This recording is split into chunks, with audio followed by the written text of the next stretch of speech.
What's up guys, this is ScherBR talking. Welcome back to my channel. On today's video, I bring you news from us in SaGa Universe, a continuation from yesterday. Now we need to talk about the second banner that brings 5 different styles. Like I said, we are having a fusion between 3 different banners, and in the second banner we have 5 different styles. That means that you won't have off banners. As you get an SS pool, it will be one of those.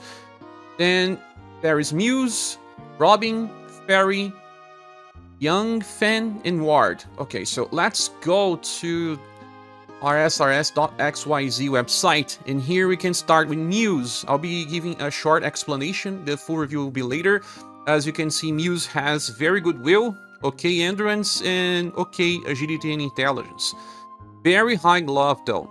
On start of a turn, she gives all surviving allies ailment resistance of very large effect. That's the highest that you can get. It's similar to Muse. She will also be buffing all surviving allies' will by 5% only, then granting this defense boost that decreases damage taken by 15%. She also recovers her own BP by 1-2 times for a total of 5 BP per turn. By the end of a turn, she also cleanses from Poison, Berserk, Confusion, and Charm. That's impressive. We are only missing Paralyze, Petrify, and Sleep from the terrible ones. And she would never remove Sleep because it's based on her lore, but Paralyze and Petrify will be nice. But we already have 4 different cleanses. That's great. When attack damage will be reduced by 25%, and then she also recovers her HP by very small effect. When all allies are still surviving, she activates this for everyone.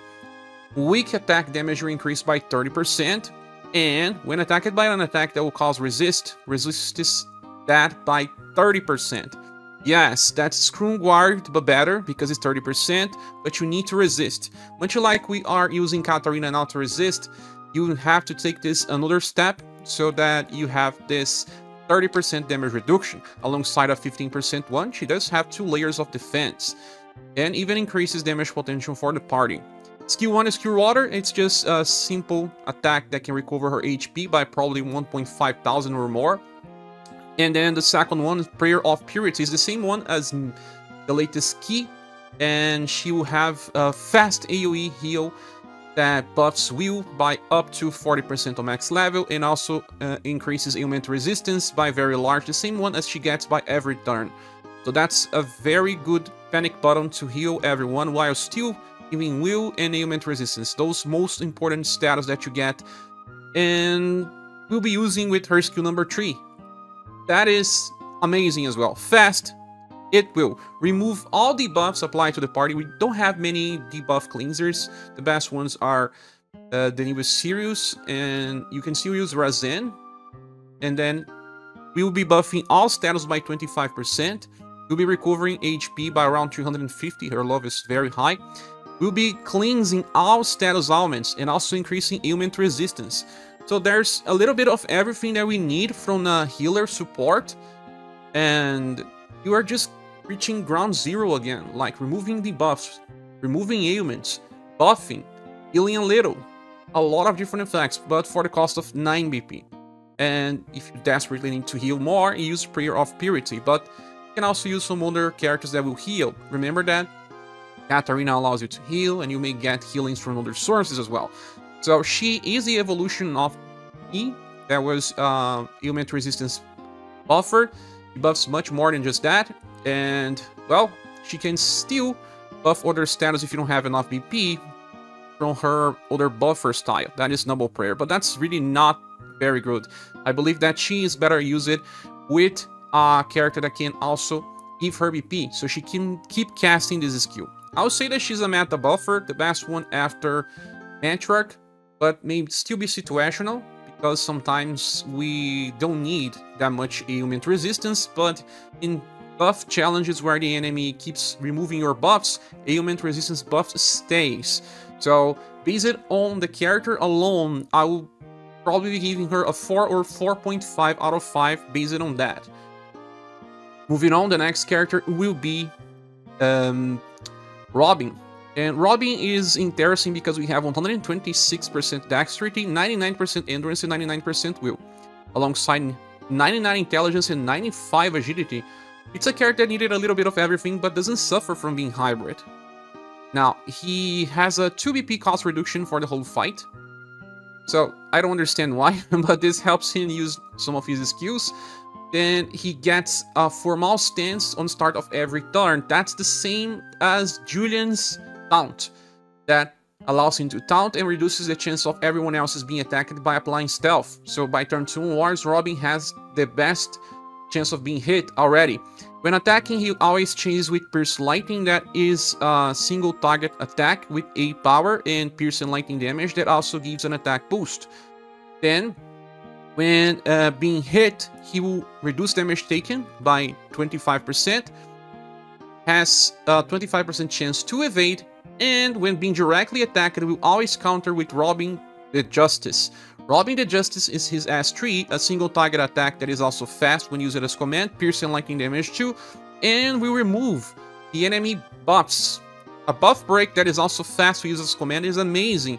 Use it as a counter, helps when fighting versus enemies that self-buff when attacking, so he can stop them from increasing their power.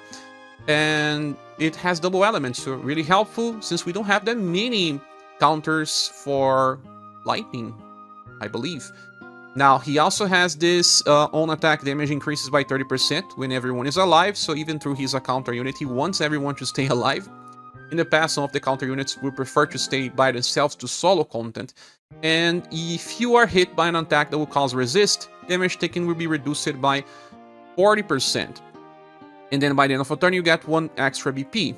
Start of turn, you get a heat up of 30% increasing damage, max triggers of 5 times, so that you get 150 just from this. With another 30, you have a max of 180 from this character. Skill number 1 is a 2 BP single target attack with Pierce and Lightning that can buff dexterity and agility by up to 30%. Does have some good status, so this helps. And then the second skill's right is Robin Arrives. It's a fast support skill that gives a heat up to everyone, increasing their damage potential by 20% for the whole fight. A defense up that decreases damage taken for everyone by 15%. And he also casts a guard up that decreases damage taken for everyone, but for just 2 turns. This cannot stack with other sources of guard up, but it's a very good skill to use on start. You will still be able to counter if you want to use him on the center of a Rising King or Rising Phoenix formation. So, that's very nice to start the fight, and then you have to decide if you want to use Robin the Justice all the time. And it should be something nice, because it will stop the enemy from buffing. He can replace Asper, Gal in some fights, but most of these fights where the enemy has lots of single target attacks. And that's it. This character is nice because of the fast buff break option, and also giving something to the party via that defense up and having a good start. It's not really necessary, but it's good to have, and I believe he deserves 4 out of 5 by being an Asus Word user that can counter, and we'll need 1 for the Megalith Dragon fight, and, well, he still has a very good cycle of buff breaking the enemy. Next one we'll have is Faerie. Faerie is a damage dealer, as you can see, 128% STR, then 96% agility, and finally some good endurance and will. Every time she was very fragile, but not anymore. Now, when attack damage is reduced by 30%, it's her only damage reduction, because fairies are fragile, remember? Starts the fight with 12 BP. By the end of a turn, she has a chance to recover her Fairy Circle. 37% chance, and that's a very interesting skill that's similar to Urpina, as you can see.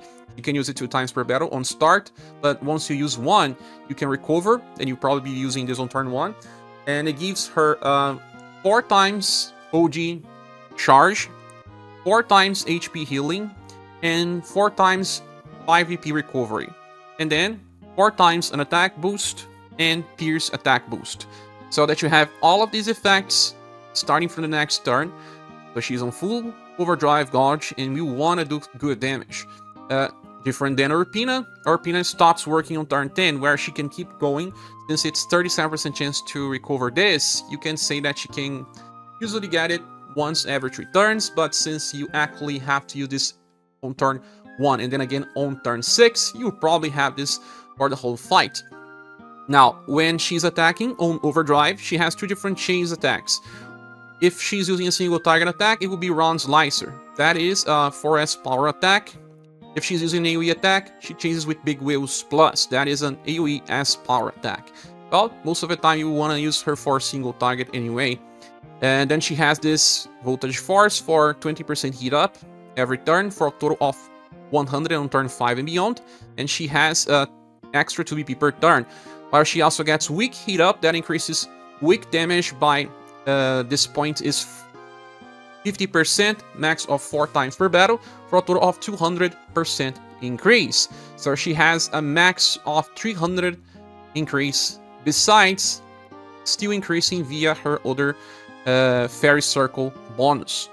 She can do some good damage, but I think that she lacked a guaranteed chase that will increase her damage like Erpina does. Then skill number 2 is Wild Snake Blaster. Use it for Remembrance to poison Carmine. Nothing else. It's not really that strong. Hence why I said that her AoE cycle is not that great, but she has Flurry Dive, that is a 4S power attack that also grants her a morale up very large, and you'll be using this skill on overdrive, because this will still impact her chase attack. Well, it may not seem like, but she has perfect BP generation, unlike Erpina. So you use a free skill, Faerie Circle, and then you always have enough BP to use Flurry Dive, and then chase with Round Slicer. Damage is nice, but it could be a little better. She works as a general damage dealer for Remembrance. I don't think many people will be using her outside, since she doesn't give anything to the party, but you can still work in some situations if you are lacking some recent damage dealers. I believe she will receive a 3.5 out of 5. Now, we also have Ward, and this one is a oddball. Very strange, but also very good when he works. 130% SDR is one of the toppest. 101% endurance and 101% we were nice as well, with 114% agility for a great sword user. That's super fast. Now, he has this interesting thing that makes all surviving allies attacks critical to insect, aquatic, and fish. And all surviving allies critical attacks will increase by 30%. So, you're attacking versus this type of enemies, everyone will do 50% more damage, because critical already deals 20% extra with another 30% extra. Now, when attacked, damage taken will be reduced by 30%. His third passive is Hyper Lethal Tension, that increases damage at all times by 40%, but increases it further if landing a critical attack by another 50%. That's very nice, and he can actually cast this to the whole party, including himself, again via the first skill, Hunter's Roar. It's support and fast, you grant Hyper Lethal Tension, so if you're not even leading critical attack, you still get 40% damage increase at all times. But okay, you can get as much as 90 when landing critical. But the critical will only happen at all times versus insect, aquatic, and fish, because not many attacks are actually critical versus some types of enemies.